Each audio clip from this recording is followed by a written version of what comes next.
বিসমিল্লাহির রহমানির রহিম। প্রিয় দর্শক, দেশে এবং বিদেশে যারা আমাদের এই মুক্ত ভার্চুয়াল টক শো 152 পর্ব দেখছেন, তাদের সকলকে দেশ বাঁচাও মানুষ বাঁচাও আন্দোলনের পক্ষ থেকে শুভেচ্ছা জানাচ্ছি। আজকে আমাদের সঙ্গে যারা যুক্ত হয়েছেন তাদেরকে পরিচয় করিয়ে দেব এবং আমি সারাক্ষণ আপনাদের সাথে আছি, কে এম রকিবুল ইসলাম রিপন। আমরা আজকের বিষয় নির্ধারণ করেছি করোনা ও লকডাউন। এই বিষয়টি নিয়ে আমরা কথা বলবো। ইতিমধ্যে আমাদের সঙ্গে যুক্ত হয়েছেন আমাদের সকলের প্রিয় অর্পণা রায় দাস, আমাদের সঙ্গে যুক্ত আছেন আলমগীর হোসেন, আমাদের সঙ্গে যুক্ত আছেন ফরিদ আলী। আমরা সকলকে দেশ বাঁচাও মানুষ বাঁচাও আন্দোলনের পক্ষ থেকে শুভেচ্ছা জানাচ্ছি। আমাদের সঙ্গে যুক্ত হবেন এনামুল, আমাদের সঙ্গে যুক্ত হবেন রাজপথ আন্দোলন সংগ্রামের অন্যতম প্রতীক আমাদের নিরু আপু। আমরা সকলকে দেশ বাঁচাও মানুষ বাঁচাও আন্দোলনের পক্ষ থেকে শুভেচ্ছা জানাচ্ছি। করোনা ও লকডাউনে বাংলাদেশের যে অবস্থা, এই অবস্থা নিয়ে আমরা আমাদের প্রিয় আলোচকদের কাছে আমরা শুনবো। প্রিয় দর্শক, আপনারা আমাদের সঙ্গে থাকবেন, লাইক করবেন, কমেন্ট করবেন এবং শেয়ার করবেন। আমি প্রথমেই যেতে চাচ্ছি আমাদের সকলের প্রিয় কুমিল্লা জেলা তাঁতি দলের জয়েন্ট যুগ্ম আহ্বায়ক। আমি তাকে যুক্ত করেছি। যে কুমিল্লার কি অবস্থা, আপনার মাইকটা অন করেন ভাই। ফরিদ ভাই, আপনার মাইকটা অন করেন। ফরিদ ভাই, আপনাকে ধন্যবাদ জানাচ্ছি। আপনাকে ধন্যবাদ জানাচ্ছি যে আপনি আমাদের সঙ্গে সময় দিয়েছেন। আপনার কাছে যেটি জানতে চাচ্ছি, আজকের বিষয় করোনা ও লকডাউন, এই বিষয়টি নিয়ে আমরা আলোচকদের কাছে শুনবো এবং আপনার কাছেও শুনবো। এই যে করোনা এবং লকডাউনে কুমিল্লার অবস্থা কি, আপনি যদি একটু জানান। আউযু বিল্লাহি মিনাশ শাইতানির রাজিম। বিসমিল্লাহির রহমানির রহিম। দেশ বাঁচাও মানুষ বাঁচাও আন্দোলন সভাপতি কে এম রফিকুল ইসলাম রিপন ভাই, আজকের প্রধান আলোচক অর্পণা রায় দাস এবং কি আমাদের শিক্ষার মেরুদণ্ড একজন শিক্ষক আলমগীর ভাই, আপনাদেরকে আমার সংগ্রামী সালাম। করোনা একটা মহামারী, এটা সারা বিশ্ব জুড়ে বার্ষিক মহামারী। আসলে করোনা নিয়ে আমরা রাজনীতি করিনি, কিন্তু সরকার করোনা নিয়ে রাজনীতি করছে। আমাদের কোনো আন্দোলন সংগ্রাম যখন ডানা বেঁধে উঠতে চায়, ওই টাইমে সরকার একটা করোনাকে একটা হাতিয়ার হিসেবে ব্যবহার করতেছে। যা এরকম করতে গিয়ে আজকে প্রায় প্রায় 2 বছর হয়ে যাচ্ছে। তারা অনেক, যে সময় লকডাউন দেওয়ার কথা ছিল ওই সময় লকডাউন দেয় নাই, যে সময় মানুষকে ঘরে বন্দি করে রাখার দরকার ছিল এটা দেয় নাই। সারা পৃথিবীতে প্রায় আপনার এই গরিব দুঃখী এবং কি আপনার এই ইনকাম সোর্স যাদের একদম কম, যেটাকে বলি আমরা বলি যে দারিদ্র সীমার নিচে, স্যার আছে এই জায়গায় দারিদ্র সীমার নিচে প্রায় 40 থেকে 50% মানুষ, তাদের খাবারটা কিন্তু তাদের বাড়িতে গিয়ে পৌঁছে দিয়েছে সারা বিশ্বের নেতৃবৃন্দ রাষ্ট্র। কিন্তু বাংলাদেশে আমাদের সরকার প্রধান এবং কি যারা পলিসি মেকার, তারা এই সঠিক কাজটা করতে পারে নাই বিলা প্রত্যেকবার যে লকডাউনটা দেওয়া হচ্ছে, আসলে আমাদের লকডাউনে কোনো কাজে হচ্ছে না। অতএব আমরা দেখছি তোলে লকডাউনে যখন কোনো কাজ হচ্ছে না, তোলে লকডাউন দিয়ে আমাদের ব্যবসায়িক সমাজকে ধ্বংস করে দেওয়া হয়েছে, ছাত্র ছাত্রী তাদেরকে ধ্বংস করে দেওয়া হয়েছে, আগামী প্রজন্ম যে শিক্ষা জাতির মেরুদণ্ড এটাকে ভেঙে দেওয়া হয়েছে। এটা হলো আমার প্রথম কথা। দ্বিতীয় কথা হলো, দেখেন আমাদের কুমিল্লার কথা রিপন ভাই আপনি বলেছেন, কুমিল্লা হলো অনেক চেষ্টা করছে, কুমিল্লার এমপি, সরকার দলীয় এমপি চেষ্টা করছে এবং কি পুলিশ প্রশাসন চেষ্টা করছে, কিন্তু রাষ্ট্রীয়ভাবে যেই সাপোর্টিংটা দেওয়ার কথা সেই সাপোর্টিংটা কিন্তু তারা পায় নাই। কেরম পায় নাই? যেমন মানুষের পেটে ভাত না থাকলে আপনি যে বন্দি করে রাখবেন কিভাবে? পেটে তো ভাত নাই। যেমন আমি একজন ব্যবসায়ী, আমার একেবারে গ্যাসেবার আমি 2 লক্ষ টাকা ঘরে নিয়ে আসছি, 1 টাকা নিয়েও আমি যাইতে পারি না গ্যাসেবার লকডাউনে। এইবার এখন যদি আমি 1 লক্ষ টাকা আমি ঘরে ক্যাশ খেয়েছি, দোকান পুরো তালা মারা। এখন আমার কর্মচারীরা আমি 10,000, 5,000, 20,000 যারা যেহেতু রূপ দিয়ে সাহায্য সহায়তা করতেছি, মানে হাওলাত দিয়া। এখন দেখেন আমারও যদি এরকম হয়, লক্ষ লক্ষ মানুষ আছে, দোকানপাট ব্যবসা বাণিজ্য একদম শেষ। এখন যে লকডাউনটা আপনি দিল, এখন দেখেন এই যে সরকার এই লকডাউন খুলে দিল 8 দিনের জন্য, 3 দিন ব্যাংক সার্ভিসিং চালু থাকবে, 3 দিন। এখন দেখেন একে লকডাউন করে সারা দেশটাকে ধ্বংস করে দিল কিভাবে, অপরিকল্পিত লকডাউন করে। আমি বলি না লকডাউন কিন্তু প্রয়োজন আছে, লকডাউন প্রয়োজন আছে এই মহামারী থেকে বাঁচার জন্য, কিন্তু কি করলো অপরিকল্পিত লকডাউন। আপনি সেই 40% লোকের খাদ্য কিন্তু ঘরে পৌঁছাই দিতে হবে, পৌঁছাই দিয়ে বলতে হবে তুমি ঘরে থাকো, আমি এই এতদিনের জন্য আমি দেশে লকডাউন দিচ্ছি। বিত্তমান যারা আছে তারা 2 বছর 4 বছর 5 বছর খেতে পারবে, কিন্তু এটা হলে এই লোকটি এটা খাইতে পারবে। মধ্যবিত্ত যারা আছে তারা ব্যাংক ঋণ করে জায়গা বিক্রি করে খাইতে পারবে, কিন্তু যারা রিক্সা চালায়, যারা দিন মজুর, তারা কিন্তু ভাই খেতে পারবে না ভাই। এর জন্য যারা দোকানে কর্মচারী তারা তো খেতে পারবে না, তারা বাধ্য হয়ে রাস্তায় বাড়িয়ে পড়ে। আর রাস্তায় বাড়িয়ে গেলে করোনা আবার মহামারী ওই যে জায়গা। তাহলে আমি যে লকডাউন দিলাম, এই লকডাউনের সুফল কি পাইলাম? আপনার বিশেষজ্ঞরা বলছে আপনি কারফিউ দেওয়ার জন্য, আর সরকার লকডাউনে উঠিয়ে দিল। তাহলে দেখেন সরাসরি বিপরীত চিত্রী। আমার জীবনের এই প্রথম দেখলাম কোন ব্যবসায়িক সমিতি তারা বললো যে এই যে লকডাউন দিলেন, একবার তো লকডাউনে মারলেন, আবার এই যে খুললিয়া এখন যে এই 3 দিনের জন্য 4 দিনের জন্য আমি দোকান কর্মচারী রেখে আমি আনবো আইনে, এখন আমি তাদেরকে মাসিক বেতন দিতে হবে, বোনাস দিতে হবে, কারেন্ট বিল, গ্যাস বিল, তারপরে ব্যাংকের ইন্টারেস্ট প্রত্যেকটা দিতে হবে। এটা তো মরার রূপে খারাপ সরকার আরম্ভ করছে। কি করবে কি? আমাদের মির্জা ফখরুল ইসলাম আলমগীর স্যার যে 5টা দাবি দিছে, 5টা দাবির বিষয়ে আমাদের এই যোগাযোগ মন্ত্রী আমাদের ওবায়দুল কাদের সাহেব একটি কথাও বলে নাই। কি বলে? আবল তাবল কি কথা বলতেছে। এটি একটা কথা? আমরা তো এখন এই যে সিকিউরিটি অ্যাক্ট আইনের দ্বারা আমরা এখন সঠিক কথা বলতে পারি না ভাই, সঠিক কোনো কথা বলতে পারি না। কখন আবার এই 7 বছর লেগে নিয়ে জেলে জিবুতে, লাস্টে জিবুতে জেলখানাতে আমি ভরে দিলাম জিবুতে। এইগুলো আমাদের পরিস্থিতি দাঁড়াইছে। এখন আসেন কুমিল্লার আরো 2টা কথা বলতে চাই। বাজার, এই যে গরু বাজার, বাজার তো বাজারে আপনি কিভাবে কঠোর। আমি এবার সরকার কাছে অনুরোধ জানানো, যেহেতু আমরা বাংলাদেশের উল্টা কালচার, হরতাল করলে হরতাল হয় না, হরতাল না করলে হরতাল হয়। কেমন? আমরা যে পরিবহন যে আমরা যে হরতাল ডাক দিছি গণতন্ত্রের স্বার্থে, পরিবহন শ্রমিকরা সব গাড়ি রাস্তায় চালু করে দিছে। আর আমরা যখন বিভাগীয় সমাবেশ এই ডাক দিছি, হরতাল সব গাড়ি ঘোড়া বন্ধ করে দিছে। এটা হলো উল্টা। আমি সরকার কাছে আবেদন জানাবো যে একদম এখন একদম শিথিল লকডাউন দেওয়া হোক। শিথিল লকডাউন বললে তারপরে কঠোর হবে। এটা হলো আমি জুট করে বললাম আর কি করবো, বাধ্য হয়ে বলছি। এখন কুমিল্লাতে আমি যেই গরুর বাজারটি দেখছি, গরুর বাজারের অবস্থা এত ভয়াবহ হবে, মানুষের মাথা মানুষে খাবে এমন পরিস্থিতি। আমার মনে হয় কাজটা সরকার ভালো করে নাই। এবং কি আমার এখনো এই সরকারের কাছে জোর দাবি জানাবো যে আপনি গরিব দুঃখীদের এই যে আমাদের প্রধানমন্ত্রী এই 2,500 টাকা করে যে গরিব দুঃখীদের জন্য যে টাকাটা বরাদ্দ করছে, ইদানিং হলাম 32,000 কোটি টাকা, আমি যদি ভুল না করি 3200 কোটি টাকা মনে হয়, 3200 কোটি টাকা। এই টাকাটা যে 2,500 টাকা করে সবারই দিব, যার কাছে সে খেয়ে ফেলে। আমি সেনাবাহিনীর মাধ্যমে প্রত্যেকটা ওয়ার্ডে এই টাকাটাকে বন্টন করার জন্য আমি জোর দাবি জানাবো, যাই দিছেন। আর আমরা ক্ষুদ্র ব্যবসায়িক যারা আছি তাদেরকে একটা প্রণোদনা দেওয়ার জন্য আমি এই আপনার মাধ্যমে দেশ বাঁচাও মানুষ বাঁচাও আন্দোলন এই সভাপতির মাধ্যমে আমি জানাবো যে আমাদের ক্ষুদ্র ব্যবসায়িক যারা আছে তাদেরকে আপনার প্রণোদনা দেওয়ার জন্য ব্যাংকের মাধ্যমে 2%, 3% ব্যাংক লোনের মাধ্যমে। এটা হলো আমার দ্বিতীয়। তৃতীয় হলো আপনি দেখেন রাষ্ট্র একটা নীতি। আমাদের যারা ভার্চুয়ালে আমরা প্রোগ্রাম করি, স্যার আপনি আমার এই কথাটির জবাব দিবেন। কিছু মানুষ আমাদের ভার্চুয়াল প্রোগ্রামটাকে সমালোচনা করেছে। আমি তো এখন দেখতেছি রাষ্ট্র পরিচালনা হবে আগামী দিনে ভার্চুয়ালের মাধ্যমে।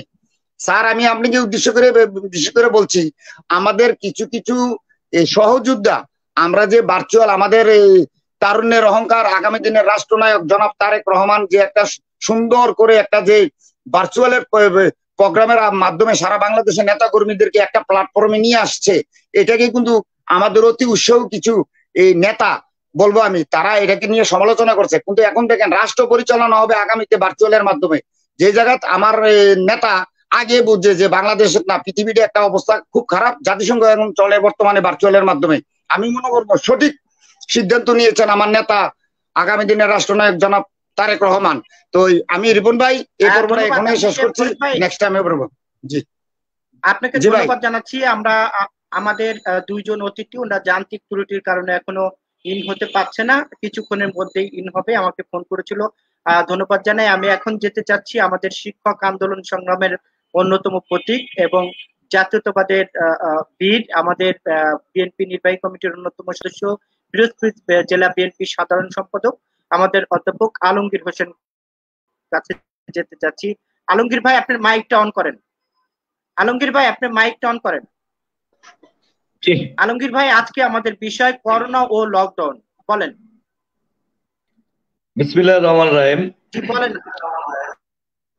আজকের আমাদের প্রিয় উপস্থাপক কে এম রফিকুল ইসলাম রিপন, সাথে রয়েছেন আমার বোন অর্পণা রায় এবং ফরিদ আলী ভাই। আসসালামু আলাইকুম। ফরিদ আলী ভাইয়ের আলোচনা শুনছিলাম। আসসালাম। আলোচনার কিছু কিছু বিষয়, আসলে লকডাউন কার স্বার্থে দেওয়া হয়েছে, কি কারণে দেওয়া হয়েছে। আমরা কিন্তু লকডাউনের বিরোধী কোনো মানুষ নই, কিন্তু মুশকিল হলো লকডাউনটি সরকার যখন ইচ্ছা করে তখন খুলে দেয় এবং যখন ইচ্ছা করে তখন দিয়ে দেয়। অর্থাৎ সরকারের প্রয়োজনে লকডাউন করা হচ্ছে, জনগণের প্রয়োজনে না। আজকে যদি জনগণের প্রয়োজনে লকডাউন বা এই জাতীয় কার্যক্রম পরিচালনা করা হতো, আমাদের মহাসচিব মহোদয় সহ সকলে একই কথা বলেছে যে যারা নির্বাচিত জনপ্রতিনিধির কথা বলা হয়, অর্থাৎ সেই চেয়ারম্যান মেম্বার থেকে শুরু করে এমপি পর্যন্ত সব দিনের ভোট রাতে কেটে তারা এমপি এবং চেয়ারম্যান হয়েছে, তাদের দ্বারা জনগণের কোনো সাহায্য সহযোগিতা করা সম্ভব নয়। কারণ আমরা তারেক রহমানের নির্দেশে অথবা আমাদের নিজেদের আকুতির কারণে, আমি ব্যক্তিগতভাবে, আমার পারিবারিকভাবে, দলীয়ভাবে আমরা ত্রাণ তৎপরতা করেছি। আগামীকালও আমার ব্যাপক ত্রাণ তৎপরতার আওতায় রয়েছে মানুষকে কিছু করার। কিন্তু আমরা ত্রাণ বিতরণ করছি মানুষের জন্য, মানুষের মঙ্গলের জন্য, আর অন্যদিকে আওয়ামী লীগ চুরি করে খাটের নিচে সেই ত্রাণ নিয়ে চুরি করে বিক্রি করে ধনী হচ্ছে। এটা তো এদেশে, একটা দেশে হওয়া সম্ভব না। আজকে ভার্চুয়াল আলোচনা নিয়ে ফরিদ আলী ভাই একটা কথা বলেছে, এই উত্তরটা দিতেই হয়। যারা আজকে এই ভার্চুয়াল আলোচনার কথা বলে যে এটা সঠিক নয়, আমি আলমগীর হোসেন আজকে 30 বছর এই জাতীয়তাবাদী ছাত্র দলের রাজনীতি থেকে শুরু করে এ পর্যন্ত সেন্ট্রাল কমিটির মেম্বার হয়েছি, জেলা বিএনপির প্রায় 22 বছর সেক্রেটারি, অনেক প্রেসিডেন্ট গেছে কিন্তু আমি সেক্রেটারি রয়েই গেছি। আমার বেগম খালেদা জিয়ার সাথে সাক্ষাৎ করতে 2 মাস 3 মাস লেগে যেত ঢাকায় গিয়ে। ঢাকায় যাব, তারপর তো সাক্ষাৎ করবো।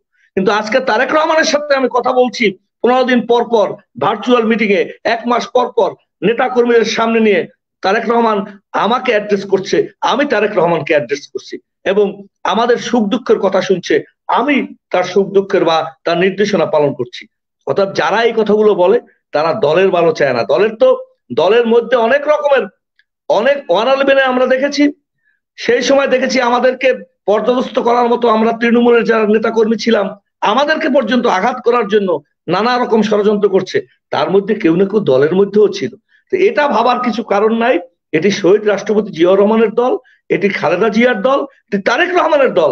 এটি যারা বিশ্বাস করবে না তারা যার সমালোচনাই করুক, দয়া করে দল থেকে বের হয়ে যান, দলে তাদের জায়গা নেই। আজকে আওয়ামী লীগের এই দুঃশাসন চলছে এদেশের।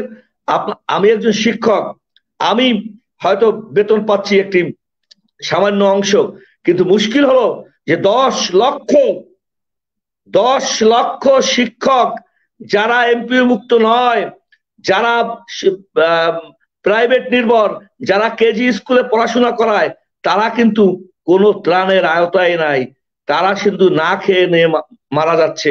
তারা না পারে ত্রাণের তার তালিকা অন্তর্ভুক্ত করতে, না পারে আমাদের কাছে চাইতে, না পারে সংসার চালাতে। কেউ রিক্সা চালাতে গোপনে ইচ্ছা পোষণ করে, কেউ বাজারে কলা বিক্রি করে সংসার চালায়। এই জাতীয় সমস্যা রয়েছে। গ্রামের চোর, আওয়ামী লীগ সব চোর, যারা দিনের ভোট রাতে করে এদেশে ক্ষমতায় গিয়েছে। আমাদের নেতৃবৃন্দ বারবার বলেছে আসুন আমরা ঐক্যবদ্ধ হই। এই করোনাকালীন সময় আপনারা যেভাবেই এদেশের নির্বাচিত হন না কেন, আমরা ঐক্যবদ্ধ হয়ে, আমাদের মধ্যেও অনেক বিশেষজ্ঞ পর্যায়ের লোক রয়েছে, আমাদের দলে অত্যন্ত মেধাবী মানুষ, বিএনপি তো মেধাবীদের দল, বিএনপিতে মেধাবী মানুষরা রয়েছে। আসুন আমরা, আমাদের মহাসচিবও আহ্বান জানিয়েছে, 5 দফার মধ্যেও সে ইঙ্গিত দিয়েছে যে আমরা সবাই ঐক্যবদ্ধ হয়ে দেশটাকে অন্তত এই করোনাকালীন সময় আমরা সবাই মিলে আল্লাহর কাছে যেমন ক্ষমা চাইবো, ঠিক তেমনি ভাবে আমরা সবাই মিলে আমরা পরিকল্পনা করে আমরা দেশটাকে বাঁচাবো। কই, তারা তো সাড়া দিচ্ছে না। সাড়া দেবে না এই কারণে যে তারা এদেশের সকল সেক্টরকে ধ্বংস করবে। আজকে সব খুলে দেওয়া যাবে, স্কুল খোলা যাবে না। আজকে সব খোলা যাবে, ইউনিভার্সিটি খোলা যাবে না। এটা কোন ধরনের? টিকা নিয়ে যে রাজনীতি করেছে টিকা নিয়ে বিভিন্ন বিশেষজ্ঞরা বলেছে যে টিকার কমিশন বাণিজ্য একজন একজন পীর সাহেবের মতো দেখতে একজন বিশিষ্ট ধনী ব্যক্তি, তার কমিশন বাণিজ্য সেখানে বড় আকারে দেখা দিয়েছে। তাহলে ভারত থেকে আমরা টিকা পাচ্ছি না, সেই সময় আমরা বিশ্বের বিভিন্ন দরবারে আমরা টিকার কথা বলি না কেন?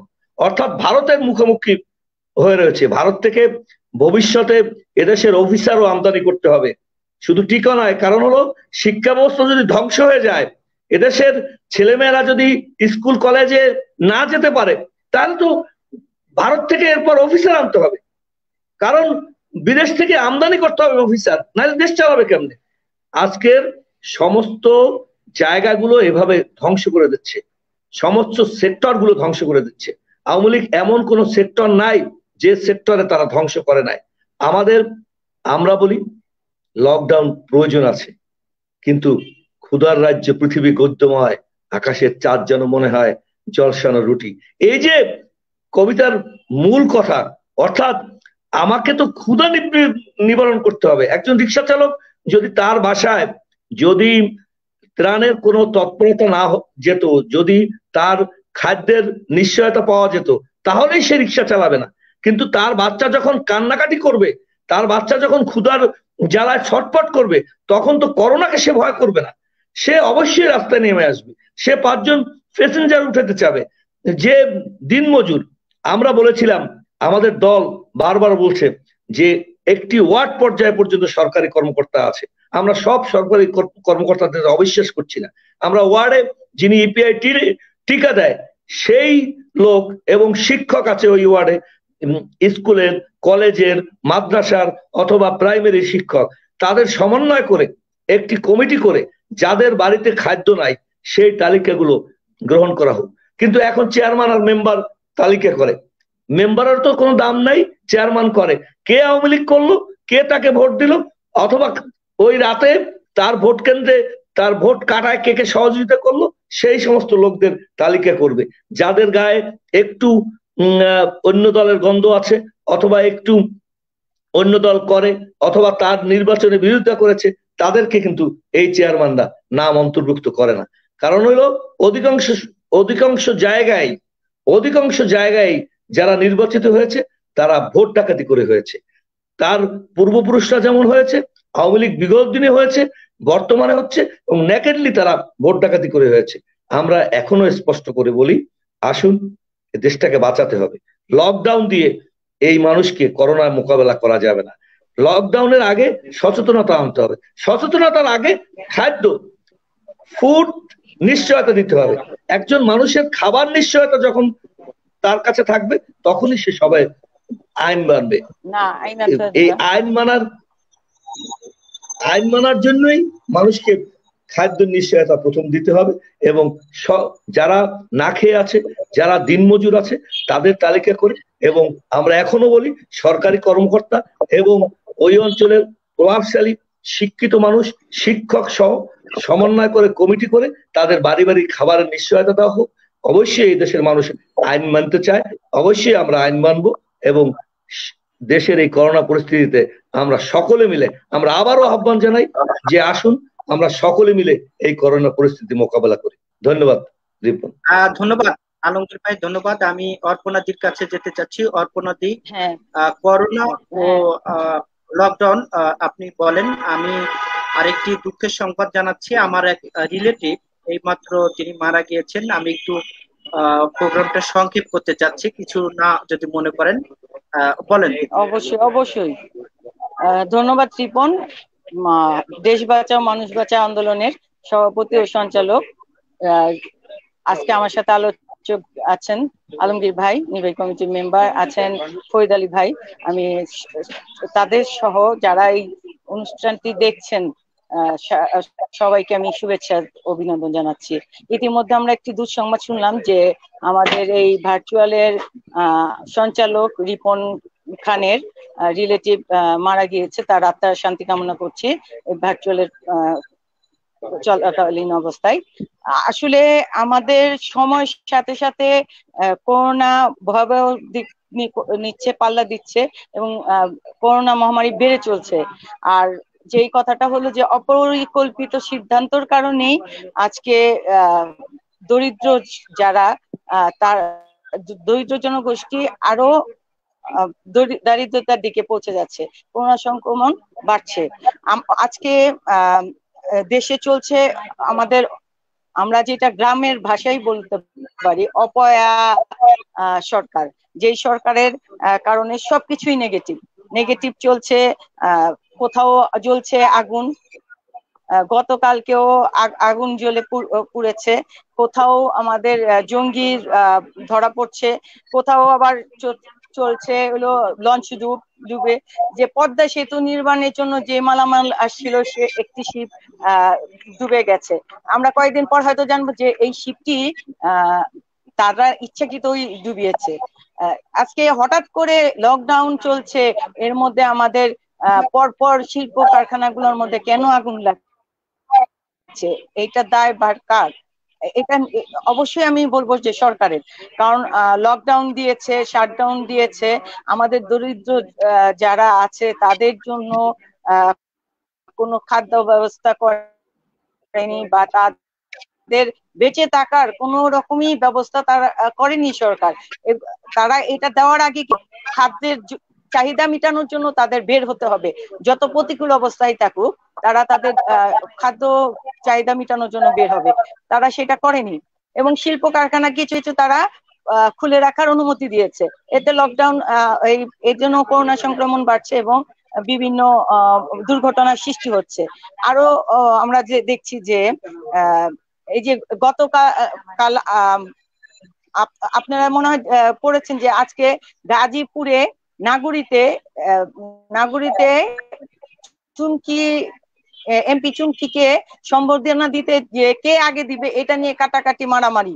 সেই বোঝা যাচ্ছে যে এই সরকারের যে এখন তারা যে ভরাডুবি তার কিন্তু আভাস তাদের দলের মধ্যে শুরু হয়েছে। আরেকটা দেখেন, সেরাম ইনস্টিটিউট আমাদের যেই ভ্যাকসিনটা দেওয়ার কথা ছিল সেই 70,000 ভ্যাকসিন পর্যন্ত তারা সীমাবদ্ধ রয়েছে। আমাদের স্বাস্থ্যমন্ত্রী কিন্তু বলেছিল যে দুদিন তাদের চুক্তি অনুযায়ী এখনো পর্যন্ত আমরা সেই ভ্যাকসিন গুলো পাইনি। টাকা আমাদের কিন্তু পরিশোধ করা, কিন্তু আমরা এখনো ভ্যাকসিন পাইনি। আমাদের 18 কোটি জনগণ, সেই জায়গায় যদি আমরা 1 ভাগ আমরা ভ্যাকসিন পেতাম বা পেত তাহলে উপকৃত হতো। আমাদের এই করোনা মহামারী থেকে মানে উপকম বা এটাকে আমরা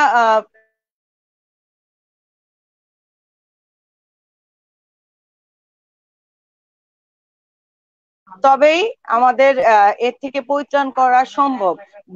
আমরা বিদেশে যেসব ভাবে তারা তারা তাদের দেশগুলাতে পরিচালনা করছে করোনা মহামারী সংকট, কিভাবে তারা পরিত্রাণ করছে, তারা ঘরে ঘরে ওষুধ পৌঁছাচ্ছে, ঘরে ঘরে যে ভ্যাকসিন দেওয়ার ব্যবস্থা করছে, খোঁজ খবর নিচ্ছে কার খাদ্য অভাব আছে। এই ধরনের কোনো চেষ্টাই আমাদের সরকার নেই। তার কারণ আমাদের এই সরকার ভোটচোর। এই সরকার আগের দিন রাতে ভোটের মাধ্যমে এই সরকার আসছে, তারা জনবিচ্ছিন্ন সরকার, তারা জনগণের কথা ভাবার